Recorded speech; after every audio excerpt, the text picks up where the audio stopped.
Ad Hominem Antics. Have you ever watched a heated debate that degenerates into schoolyard jabs? That's the ad hominem fallacy at work, when you attack your opponent's character instead of their argument. Think of it as an intellectual pie fight.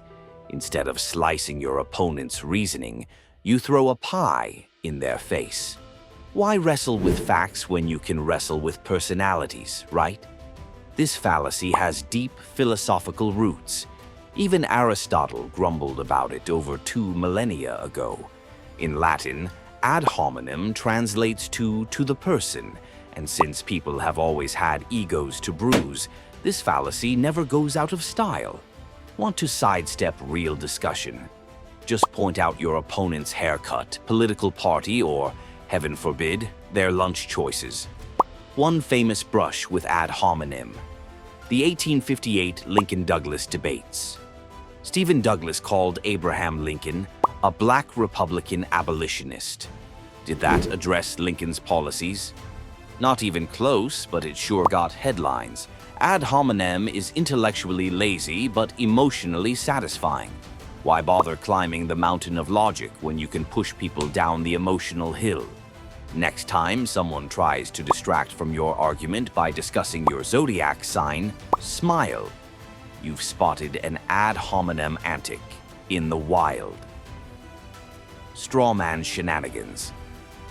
Imagine building a scarecrow, then boasting you've managed to outwit a brilliant opponent. That's the straw man fallacy, a favorite of backyard philosophers and online trolls alike. Here, you misrepresent someone's argument so thoroughly, even their own mother wouldn't recognize it. Knock over the straw version, then take a victory lap. Easy. This trick dates back to the Middle Ages, when trainee knights practiced combat by fighting literal strawmen. In debate, knocking down your opponent's argument becomes much easier if you turn it into a hay-filled dummy first.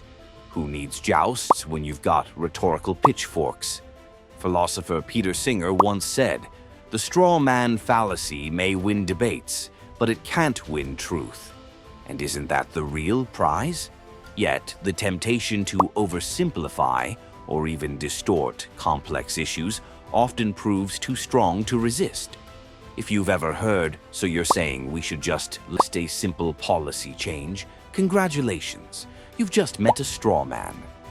The lesson here: seek real opponents, not their lifeless, straw-stuffed stunt doubles. Slippery slope saga. If you give a mouse a cookie, will civilization collapse? Enter the slippery slope fallacy, where one step, even a teensy one, guarantees a plunge down logic mountain. Next thing you know, letting your friend borrow your pen leads to the collapse of democracy. And you just wanted your pen back. Historically, slippery slope arguments date at least to ancient Greece, where philosophers like Socrates were quick to warn about small changes spiraling out of control. In more modern contexts, it's the darling of anyone opposed to change. If we legalize X, then inevitably Y, Z, and the end of the world. One vivid illustration. During the debate on allowing women to vote in the early 20th century, some warned it would unravel the fabric of society. Spoiler alert, society is still here. The sage Carl Sagan humorously quipped, "If you open the door to superstition, next you'll let in dragons." Hyperbolic. Yes, but there's method in the madness.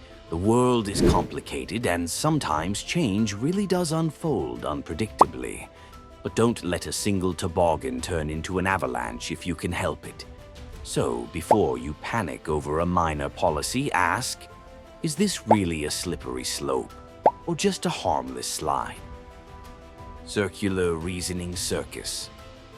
Welcome to a circus act where logic chases its own tail. Circular reasoning. In this main event, the conclusion is sneakily smuggled into the premise. It's the philosophical hamster wheel, lots of motion, zero progress. The argument might sound impressive until you realize you've ended up where you started. Circular reasoning was once called partitio principii. Latin for begging the question. Aristotle spotted this fallacy back when Greeks still invented indoor plumbing. It's as old as debate itself. Why is this true? Because it's true, of course. In real life, it's everywhere. I'm right because I always do the right thing. Well, that settles it, doesn't it?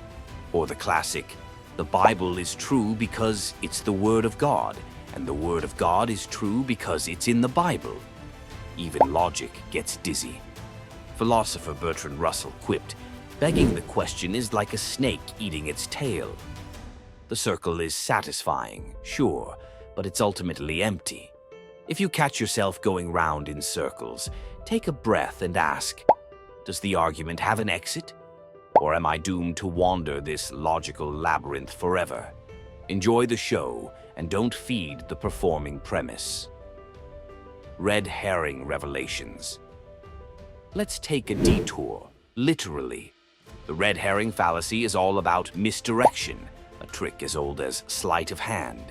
You may be in a heated debate about taxes when suddenly, out of nowhere, someone wants to debate pineapple pizza.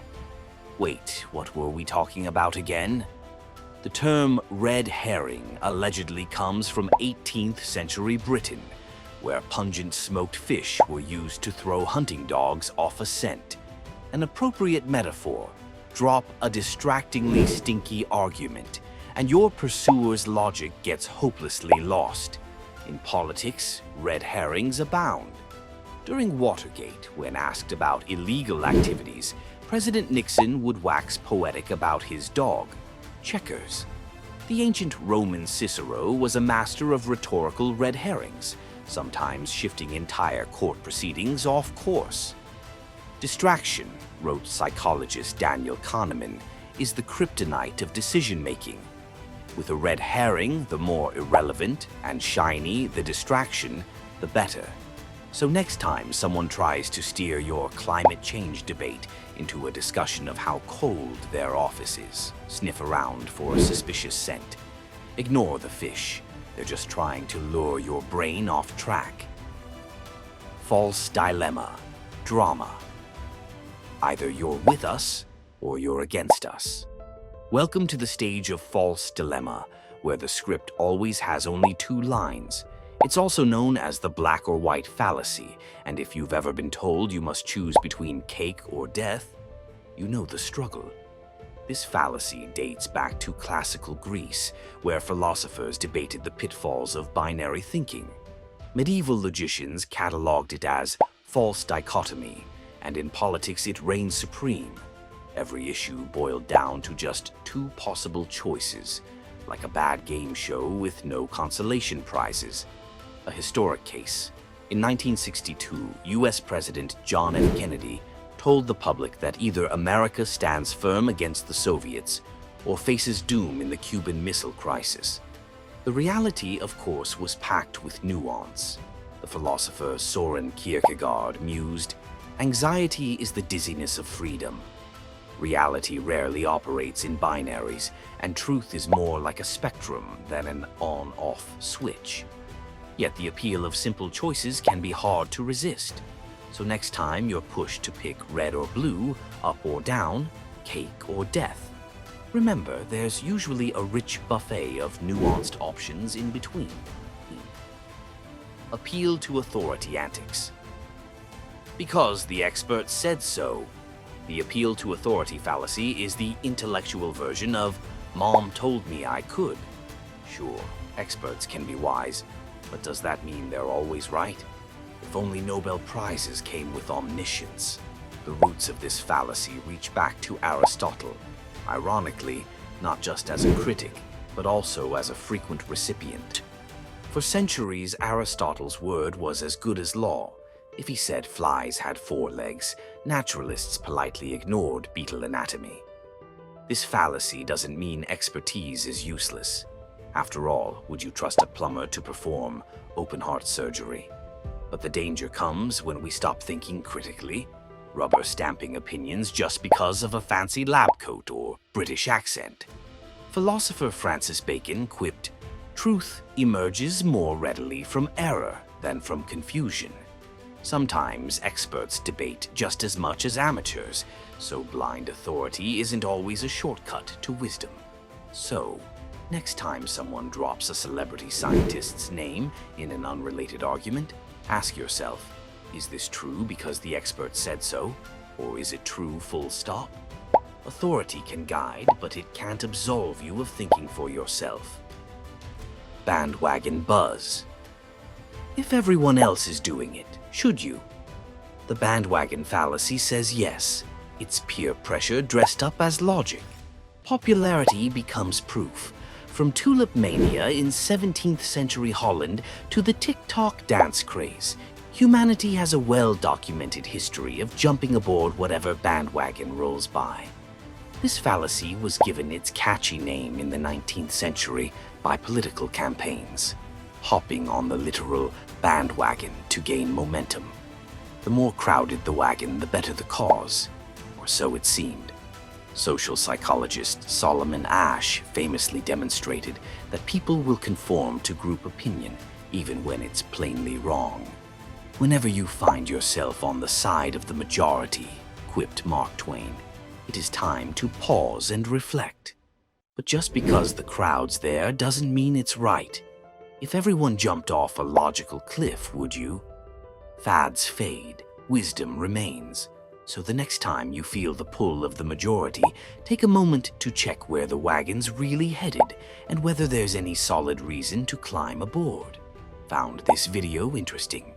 Leave us a like and subscribe for more videos like this one. Let us know what we should cover next in the comments below.